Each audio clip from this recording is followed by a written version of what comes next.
Well, hello over there. Cheerio, you old chap bastards. This is Billy Bridget here. And I want to make up this message to all the people over there in Britain who are listening to me, and also all the people across the Atlantic, all American and Canadian people across the Atlantic who are listening to me, and all the people who are living down there in the land down under in Australia and New Zealand. I want to say congratulations to the British people. This is a victory not only for the people of the United Kingdom, but also for all the people of the world who are fighting for the freedom, be it the people in Hong Kong or wherever. All right. Now, this morning, as I was watching the news, I was just so ecstatic. All right. I was spreading up some butter on my bread. All right. And I was eating up that butter on the bread, and I was about to go take a dip in the water in the pool over there. And then, I was watching the news, and they said, "Oh, that Brexit just happened," and they passed it. And I was just completely ecstatic. I'm like almost crying right now, in tears right now. You know what I'm saying, man? But me and the boys went up to the pub, and we sang the good song, and we watched the Manchester United game play, and they made a goal. It was just a wonderful day for England and for the UK. So now that Brexit has been passed, now that Brexit has been passed, yeah, what's going to happen now is that England is going to be free from the migrants, free from all these immigrants, all these people from Africa, people from the Middle East, but not just that, also people from Poland who are also invading us, invading our toilets, because they're taking all the bloody plumbing jobs and all that. Sorry, I had to give myself a cup of Earl Grey before doing this video because I'm just so crazy. The tea just keeps me calm. But yeah, we're going to be free from the migrants, and good on for Mr. Boris Johnson for doing what the British people asked for 4 years ago in 2016 when we had the referendum. So we're going to be free from the migrants, and we have now liberated ourselves from the migrant invasion that Europe is enduring through right now. And so I ask, all the people in Greece and Italy, Spain, wherever you are, if you're in the EU, get out right now, because this is like, living in the EU is like living in a Nazi Germany, okay? We were being invaded by the migrants, basically Merkel's SS brigade, right? Uh, and we've just liberated ourselves from that, okay? Each migrant that came to England, it was like a bomb hitting London when Hitler invaded us, okay? So, cheerio, mate. I'm going to enjoy the rest of this Earl Grey, and I'm going to hit the pub and have a good drink, all right? Carry on, cheerio. So that was my little impersonation of these Brexit fanatics. Now, let's talk about Brexit for a little bit here. This is probably the biggest story in the news right now. And you have two sides of this conversation. One side is, hoorah, hoorah. And this side is coming from a lot of people in the UK because the majority of the people who voted in the referendum voted in favor of Brexit. And also all the Trump supporters in the United States across the Atlantic, they are also loving this. Donald Trump pushed for Brexit.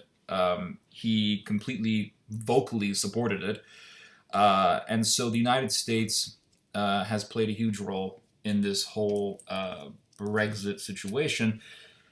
And the Trump administration has completely backed it.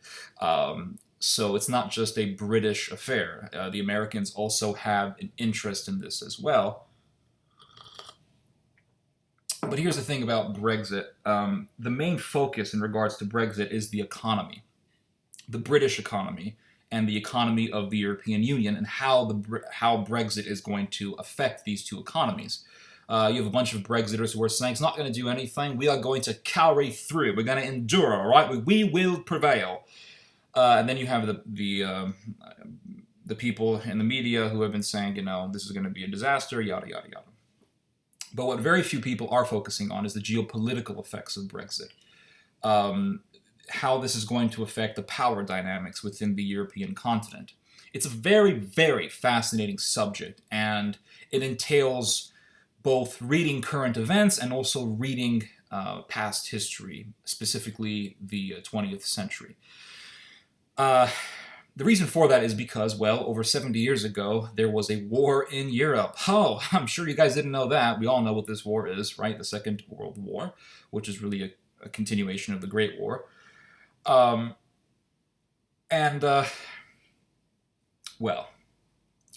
England played a huge role. Great Britain played a huge role in keeping the peace in Europe.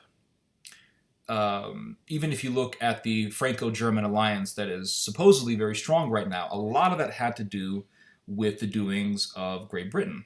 Great Britain truly was the glue that kept things together. For years, the Germans were asking for a pan-European military force, or what they called the integrated defense or integrated security, European Defense Initiative. And what did Britain say every time the Germans pushed for this? No, no, no. Great Britain was the greatest obstacle to the German aspiration of a pan-European military force led by the Germans. Great Britain has been keeping Europe together, and it has been keeping Germany in check. Removing Great Britain from the European Union removes the fetters that controlled Germany.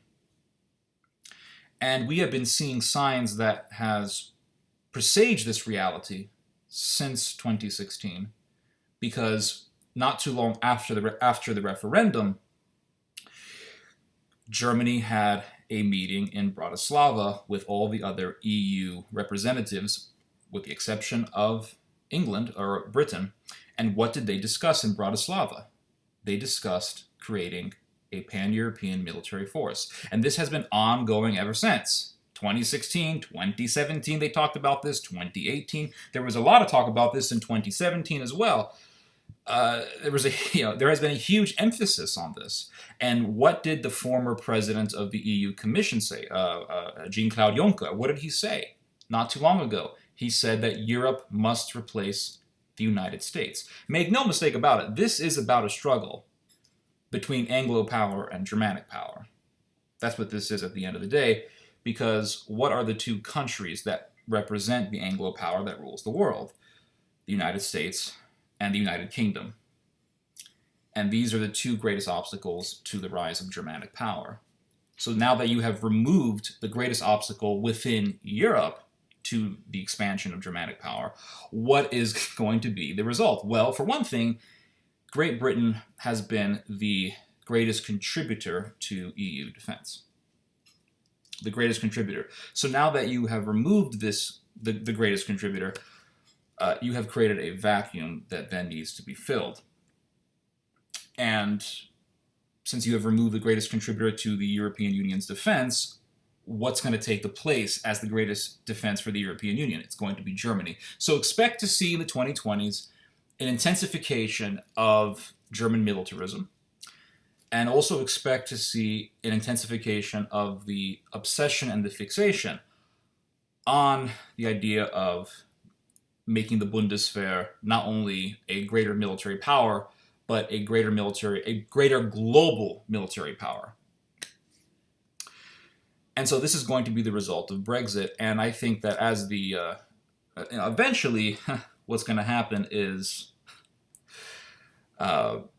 Great Britain leaving the EU is going to be seen as one of the incremental steps towards the next World War.